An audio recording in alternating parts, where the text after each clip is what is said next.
The next panelist is Dr. Edwin Lyman, Senior Scientist at the Union of Concerned Scientists.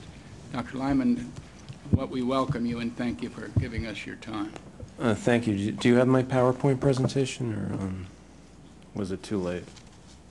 Did you want to do that? You don't have it. Okay. Can we accommodate him? Well, we could switch the order and load. No, that's all right. I'll just read it. Thanks, and I'll provide the. Well, if you want to switch, it'd be fine.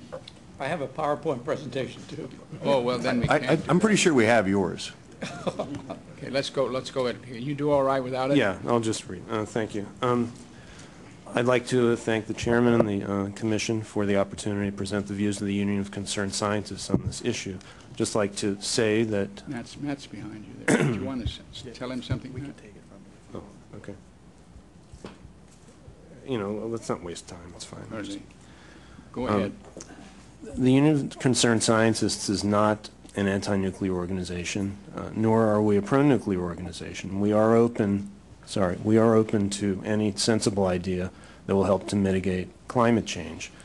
But for that reason, we believe that going from the once-through cycle to a cycle involving reprocessing of spent fuel would actually hinder rather than help the development of nuclear power in the world. And there's a simple reason for this. This is because reprocessing will, in exchange for a highly speculative reduction in long-term risk, incur significant near-term risks. And these risks include the risk of nuclear proliferation, nuclear terrorism associated with the production of weapons-usable materials in large quantities in commerce, and also the increased health, safety, environmental risks associated with processing spent nuclear fuel. In our judgment, these increase the risk unacceptably in the near term, and therefore we do not see any credible path forward for implementing reprocessing, including any of the proposals that we've heard here at the table today, because we do not believe that they would achieve a significant benefit in any of the characteristics associated with waste management. In particular, I'd like to focus on three today. The first is that there would be no significant reduction in the inventory of actinides for a very long period of time, and these systems would be very ineffective at achieving that. The second, with regard to waste volume, and I understand the Commission has already discussed whether or not volume is a relevant characteristic for nuclear waste disposal. Would you state the first one again? Yes. For everybody? The first one is that the systems that have been identified to date are very ineffective at reducing the total inventory of actinides in the nuclear fuel cycle. They reduce the inventory at a very, very slow rate. Got it. The second is that there would be the volume reduction in high-level waste generation is marginal associated with any of the processes we've heard here today, and if you include the volume of additional wastes, low-level waste greater than Class C low-level waste, and other separated materials, that the total volume of waste to be disposed of would significantly increase. And third, there is no significant reduction in the proliferation nuclear terrorism risk associated with the modified fuel cycle concepts that have been discussed. And in particular, the notion of having plutonium that is not separated from other transuranics provides very marginal benefit with regard to either the risk of theft of nuclear material or the risk that that material can be used directly in a nuclear weapon, and this has been demonstrated by national laboratory studies over the last several years. So in response to the first question, we do not believe that there's any significant beneficial impact associated with any of the reprocessing strategies that have been identified to date.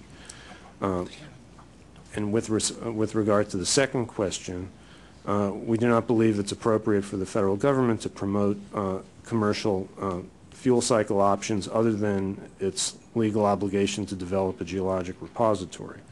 And another responsibility of the federal government is to set policy and standards through the implementation of regulations, and we believe that it's appropriate for the Nuclear Regulatory Commission to achieve greater safety and security through a policy of expecting new facilities to have significantly greater standards with regard to safety and security than they do today. Unfortunately, the current situation does not reflect that, and the Nuclear Regulatory Commission's policy is that new facilities need not be any safer than the facilities that exist today.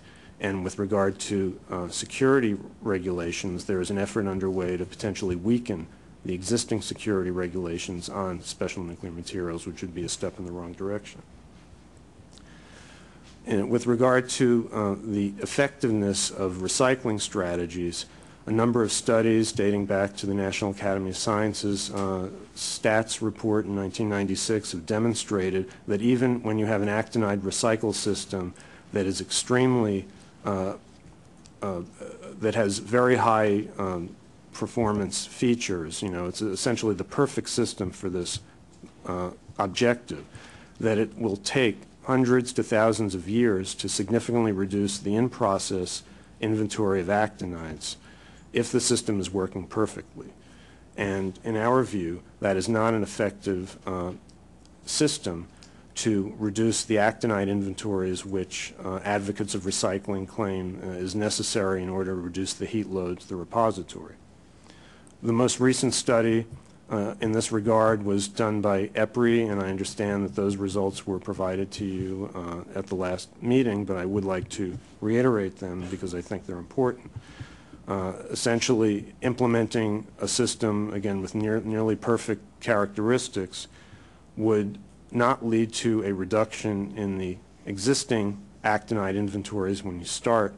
In fact, EPRI showed that the total actinide inventory in the system would increase by about a factor of 3 over where we are today, and then essentially would stabilize at about 3 times the current inventory. And if you compare that to a system where you have constant nuclear power on the once-through basis, it would take hundreds and hundreds of years to reduce the relative actinide inventory by a factor of, let's say, 10, which we would consider significant. Now, this is important because we believe that the principle of intergenerational equity, which does govern the rationale for having a geologic repository in the first place, is a relevant standard here. The OECD, Nuclear Energy Agency, has defined intergenerational equity with a number of characteristics. I'll just read one, that those who generate the waste should take responsibility and provide the resources for the management of these materials in a way which will not impose undue burdens on future generations.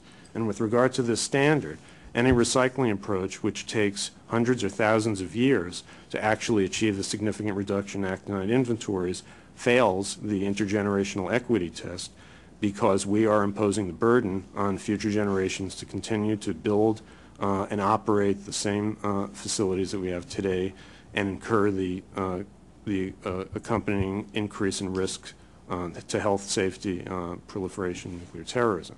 So we simply think that these systems, because of their slow, sluggish ability to actually impact actinide inventories, do not meet the intergenerational equity test. With regard to the question of volume, I'd just like to point out that the technologies that have been identified do not have a significant impact on the volume of high-level waste. Putting aside for the moment whether or not volume is a particularly relevant characteristic for nuclear waste disposal, something like the Purex or Coex processes pursued by Areva do not have a significant impact on the reduction of high-level waste volume. In fact, calculations based on French estimates indicate the reduction in volume of high-level waste is only about a 20% reduction compared to the volume of the initial spent fuel, which again we don't regard as significant. With regard to proliferation and theft resistance, the question that needs to be addressed is, are there any credible alternatives to Purex that would be substantially more proliferation and theft resistant and would not significantly raise the risks of nuclear proliferation, nuclear terrorism relative to the ones through cycle? And if such an approach can be found, would the technology be secure enough to transfer it freely to any country that wants it? And on what basis could the U.S. deny its transfer if it is deemed to be proliferation resistant? The solution to this is that, like Mr. Hansen said, proliferation resistant or proliferation proof recycling doesn't exist. We would also say proliferation resistant recycling doesn't exist. And whether it's Eurex Plus or COEX or pyroprocessing, the results of recent studies have indicated that there is no significant reduction in the self-protection or increase in the self-protection of these materials if you mix them with transuranics. And in fact, that those mixtures themselves are still attractive for weapons, even if they're directly used in nuclear weapons. Those mixtures are still attractive. And I would refer you to the National Lab study that was conducted by Charles Bathke that I hope you will consider very seriously in these deliberations. And I hear the beep, so I'll stop there. Thank you. I want to thank you very much for your time, your effort. Our last witness for